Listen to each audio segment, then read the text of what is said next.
Mentally స్ట్రాంగ్గా ఉండడం అంటే ఏంటో తెలుసా? 1914 సంవత్సరంలో థామస్ ఆల్వా ఎడిసన్కి చెందిన ఒక ఫ్యాక్టరీ కంప్లీట్గా కాలిపోయింది. ఆ మంటలు ఎంత ఘోరంగా ఉన్నాయంటే ఫ్యాక్టరీలో ఏది మిగల్లేదు. ఆ యాక్సిడెంట్ కారణంగా అతనికి $23 మిలియన్ నష్టం వచ్చింది. ఇది మన కరెన్సీలో దాదాపు 190 కోట్లు.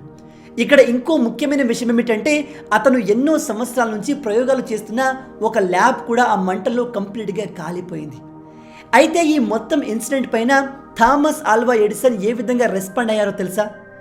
Thank God, all my mistakes were burned up, now I can start fresh again. అంటే భగవంతుడా, నేను ఇప్పటి వరకు చేసిన మిస్టేక్స్ అన్నీ కాలిపోయాయి, ఇప్పుడు నేను ఫ్రెష్గా మళ్ళీ స్టార్ట్ చేయొచ్చు అని. ఇది మెంటల్లీ స్ట్రాంగ్గా ఉండడం అంటే. ఒక మెంటల్లీ స్ట్రాంగ్ పర్సన్కి ఎన్ని కష్టమైన పరిస్థితులు వచ్చినా వాటిని ఎలా తట్టుకోవాలి, తట్టుకొని పాజిటివ్గా ఎలా ఉండాలి అనే విషయంలో చాలా క్లారిటీ ఉంటుంది.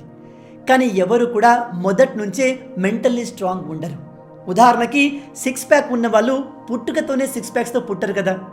6 ప్యాక్ బాడీ కావాలంటే మంచి ఫుడ్ తీసుకోవాలి, రెగ్యులర్గా జిమ్ చేయాలి.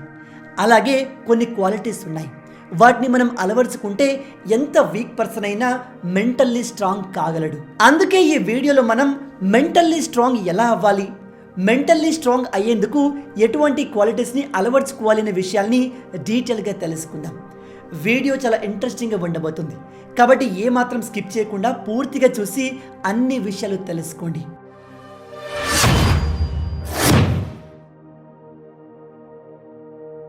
మెంటల్లీ స్ట్రాంగ్ అవ్వాలంటే మొదటగా ఉండాల్సిన క్వాలిటీ ఎంబ్రేసింగ్ చేంజ్. పక్షుల్లో గ్రద్దలు మాత్రమే 40 నుంచి 50 సంవత్సరాల వరకు జీవించగలవు. కానీ ఈ గ్రద్దలు 50 సంవత్సరాలు జీవించాలంటే తమ జీవితంలోని ఒక భయంకరమైన ఫేజ్ని అధిగమించాల్సి ఉంటుంది. అదేంటంటే ఈ గ్రద్దలు 20 సంవత్సరాల వయసు దాటిన తర్వాత ఎఫెక్టివ్గా వేటాడలేవు. కారణం, తమకు ఉన్న పదునైన ముక్కు బలహీనమవుతూ ఉంటుంది. అలాగే మెల్లమెల్లగా వాటి రెక్కలు బరువుగా మారి ఆకాశంలో ఎక్కువ ఎత్తుకు ఎగరలేవు. ఆ సమయంలో ఆ గ్రద్దకు రెండు ఆప్షన్స్ ఉంటాయి. ఒకటి, తన బాడీలో వస్తున్న చేంజెస్ని తట్టుకోలేక ఆకలితో చనిపోవడం. 2, ఆ చేంజెస్ని అధిగమించి మరింత స్ట్రాంగ్గా మారడం. ఈ చేంజింగ్ ప్రాసెస్ అనేది 150 రోజుల వరకు ఉంటుంది, అంటే 5 నెలలు. ఈ సమయంలో గద్దలు ఏదైనా ఒక ఎత్తైన పర్వతం మీదకి వెళ్ళి బలహీనంగా ఉన్న తన ముక్కును విరిగిపోయేలా రాళ్లకు నేలకు గుద్దుతుంది. ఆ ముక్కు విరిగిపోయిన తర్వాత దాని ప్లేస్లో ఇంతకు ముందు కంటే స్ట్రాంగ్గా షార్ప్గా ఉన్న కొత్త ముక్కు వస్తుంది. ఆ కొత్త ముక్కుతో ఈ గద్ద బరువుగా మారిన తన పాత ఈకల్ని పీకేస్తుంది. కొన్ని రోజుల్లోనే వాటి ప్లేస్లో తేలికగా ఉండే కొత్త ఈకలు వచ్చేస్తాయి. అలాగే దాని పంజాలు కూడా మరింత బలంగా మారుతాయి. ఈ 150 రోజుల పెయిన్ఫుల్ ప్రాసెస్ని గద్దలు సర్వైవ్ కాగలిగితే అవి మళ్ళీ ఇంతకు ముందు కంటే పవర్ఫుల్గా మారుతాయి. కానీ దాదాపు 90% గద్దలు ఈ ప్రాసెస్లో చనిపోతాయి. ఈ 150 రోజులు సర్వైవ్ అయిన గద్దలు మళ్ళీ శక్తిని పుంజుకొని ఆకాశంలో ఎగురుతూ వేటాడడం మొదలు పెడతాయి. ఇలా ఇవి తమ తర్వాత 20 సంవత్సరాల జీవితాన్ని గడుపుతాయి. ఇక్కడ ఇంకో ముఖ్యమైన విషయం ఏమిటంటే, సాధారణంగా వర్షం పడ్డప్పుడు మిగతా పక్షులు దాక్కునేందుకు ప్లేస్ కోసం వెతుకుతాయి. కానీ ఈ గ్రద్దలు మాత్రం ఆ మేఘాల కంటే ఎత్తులో ఎగిరి ఆ వర్షాన్ని అవాయిడ్ చేస్తాయి. ఇది సాధారణ పక్షులకి గద్దకు ఉన్న మేజర్ డిఫరెన్స్.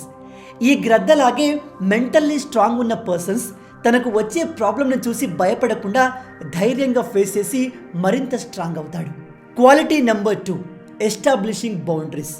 ఒకసారి గుర్తు చేసుకోండి, లాస్ట్ టైం ఎప్పుడు మీరు ఒక పని చేయడం వల్ల మీరు రెగ్యులర్గా చేసే వేరే పనులు కంప్లీట్గా డిస్టర్బ్ అయిపోయాయి. ఆ తర్వాత నేను ఆ పని చేయకపోతే బాగుండేది, మిగతా పనుల్ని మేనేజ్ చేసుకునేవాడిని అని రిగ్రెట్ అయ్యారు. ఒకవేళ ఇలాంటివి మీతో రెగ్యులర్గా జరుగుతుంటే మీరు మెంటల్లీ స్ట్రాంగ్ కాదు.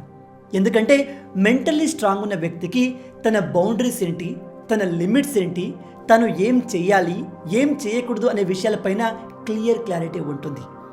మెంటల్లీ స్ట్రాంగ్ ఉండే వ్యక్తికి తను చేయాల్సిన పనులపైన పూర్తి అవగాహన ఉంటుంది. ఏ పని చేయాలి, ఏ పని చేయకూడదు, ఎవరితో ఉండాలి, ఎవరితో ఉండకూడదు అనే విషయంలో కూడా వాళ్ళకు క్లారిటీ ఉంటుంది. Quality number 3, power of sacrifice. Human psychology ప్రకారం sacrifice builds resilience, resilience builds strength, strength builds power, power builds purpose. దీనికి ఒక బెస్ట్ ఎగ్జాంపుల్ విరాట్ కోహ్లీ. ఇంతకు ముందు విరాట్ కోహ్లీకి ఫుడ్ తినడం అంటే చాలా ఇష్టం. అతను ఒక ఫుడీ. కోహ్లీకి మటన్ రోల్స్ అన్నా, బటర్ చికెన్ అన్నా, చోలే భటూరే అన్నా ఎంతో ఇష్టం. వీటిని చాలా ఇష్టంగా తినేవాడు. కానీ ఇప్పుడు మీరు కోహ్లీని చూస్తే అతను మటన్ చికెనే కాదు, తను తాగే కాఫీలో షుగర్ కూడా కలుపుకోడు. కోహ్లీ ప్రజెంట్గా ఇంత సక్సెస్ఫుల్ అయ్యాడు అంటే దానికి కారణం అతనికి ఉన్న డిసిప్లిన్, తను చేసిన సాక్రిఫైజెస్. మనం కూడా జీవితంలో ఏదైనా సాధించాలి అంటే ముందు కంఫర్ట్ జోన్ నుంచి బయటకి రావాలి. ఉదాహరణకి మీకు 6 ప్యాక్ బాడీ కావాలి అనుకుంటే దానికి తగ్గట్టుగా డైట్ తీసుకోవాలి అండ్ లేజీగా ఉండకుండా రెగ్యులర్గా జిమ్ చేయాలి. అలాగే లైఫ్లో సక్సెస్ అవ్వాలి అనుకుంటే మనకున్న చెడు అలవాట్లను వదిలేయాలి. టైంపాస్ చేసే హ్యాబిట్స్కి మనుషులకు దూరంగా ఉండాలి. గుర్తుపెట్టుకోండి, జీవితంలో కొన్ని కావాలంటే కొన్నిటిని వదులుకోవాలి. ఈ విషయాలు మెంటల్లీ స్ట్రాంగ్ ఉన్న వ్యక్తులకు క్లియర్గా తెలుసు. అందుకే వాళ్ళు తమకు కావాల్సింది సాధించుకోవడానికి ఎటువంటి సాక్రిఫైస్కైనా సిద్ధంగా ఉంటారు. Number 4, embracing failure and mistakes. Ilan mask గురించి మీ అందరికీ తెలిసే ఉంటుంది. ఇతను కేవలం స్పేస్ ఎక్స్, టెస్లా, ట్విట్టర్ మాత్రమే కాదు, ఇంకా చాలా కంపెనీస్కి ఓనర్. ఇలాన్ మాస్క్ ఇంత పెద్ద సామ్రాజ్యాన్ని అసలు ఎప్పుడూ ఫెయిల్ కాకుండా బిల్డ్ చేశాడు అని మీరు అనుకుంటే అది మిస్టేక్. ఎందుకంటే ఒక ఇంటర్వ్యూలో ఇతను చెప్పింది ఏమిటంటే, I want to be able to make sure that we have enough capital to survive at least 3 consecutive failures అని. అంటే అర్థం, రాబోయే 3 ఫెయిల్యూర్స్ని తట్టుకునే ఫైనాన్షియల్ కెపాసిటీ నాకు ఉండేలా నేను ఎప్పుడు చూసుకుంటాను అని. ఇతని మాటల్ని మీరు క్లియర్గా అబ్జర్వ్ చేస్తే ఇతను కేవలం సక్సెస్ కోసం మాత్రమే పనిచేయట్లేదు, రాబోయే ఫెయిల్యూర్స్ని తట్టుకునేలా ముందే ప్రిపేర్ అయి ఉన్నాడు. ఇక చివరగా నెంబర్ 5, సెల్ఫ్ లవ్. నేను యూట్యూబర్ కాకముందు ఒక ఎడ్యుటెక్ కంపెనీలో పనిచేసేవాడిని. ఒకరోజు నేను మా ఆఫీస్లో కూర్చొని పనిచేస్తున్నప్పుడు ఒక అబ్బాయి నా దగ్గరికి వచ్చాడు. చూడడానికి చాలా యంగ్ ఉన్నాడు. అతని ఫేస్లో మంచి గ్లో కూడా ఉంది. మొదట్లో నేను అతన్ని చూసి ఫ్రెషర్ కావచ్చు, రీసెంట్గా కంపెనీలో జాయిన్ అయ్యాడు కావచ్చు అనుకున్నాను. కానీ తర్వాత మా షెడ్యూల్ ప్రకారం ఒక మీటింగ్ జరిగినప్పుడు ఈ అబ్బాయి ఆ మీటింగ్లో అందరికన్నా ముందున్నాడు. ఆ తర్వాత మా ఎండి ఈ అబ్బాయిని ఇంట్రడ్యూస్ చేస్తూ, ఈరోజు మన మీటింగ్లో ఒక గెస్ట్ వచ్చారు, ఇతను సొంతంగా ఒక ఎడ్యుకేషన్ కంపెనీ రన్ చేస్తున్నాడు అని చెప్పాడు. ఆ మాట విని నేను ఒక్కసారిగా షాక్ అయ్యాను. ఆ మీటింగ్ తర్వాత నేను అతనితో మాట్లాడినప్పుడు తను చెప్పింది ఏమిటంటే, అతని వయసు నేను అనుకున్న దానికంటే ఎక్కువ. తను సొంతంగా ఒక కంపెనీ రన్ చేస్తున్నాడు కాబట్టి తన షెడ్యూల్ మొత్తం బిజీగా ఉంటుంది. అయినప్పటికీ ఆ మొత్తాన్ని అతను అంత కూల్గా ఉండి ఎలా మేనేజ్ చేయగలుగుతున్నాడు అంటే, అతను రోజు ఉదయం లేచిన వెంటనే తన హెల్త్కి ప్రయారిటీ ఇస్తాడు. ముందు ఎక్సర్సైజ్ చేస్తాడు, ఆ తర్వాత మెడిటేషన్ చేసి మంచి ఫుడ్ తీసుకున్న తర్వాతే ఆఫీస్కి బయలుదేరతాడు.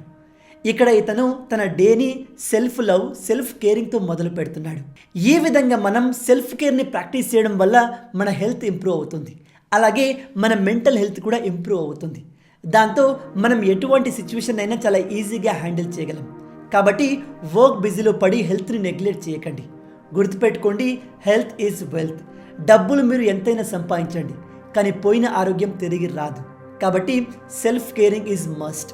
ఈ 5 క్వాలిటీస్ని మీలో అలవర్చుకుంటే ఎంత వీక్ పర్సన్ అయినా మెంటల్లీ స్ట్రాంగ్ కాగలడు, తన జీవితంలో అనుకున్నది సాధించగలడు. మీలో ఎంతమంది ఇకపై మెంటల్లీ స్ట్రాంగ్ అవ్వాలి అనుకుంటున్నారు కింద కామెంట్లో చెప్పండి. మొత్తంగా ఇవే ఈ వీడియోకి సంబంధించిన పూర్తి విషయాలు.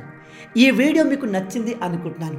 వీడియో నచ్చితే అలా ఊరికే చూసి వెళ్ళిపోకుండా వీడియోని లైక్ చేయండి.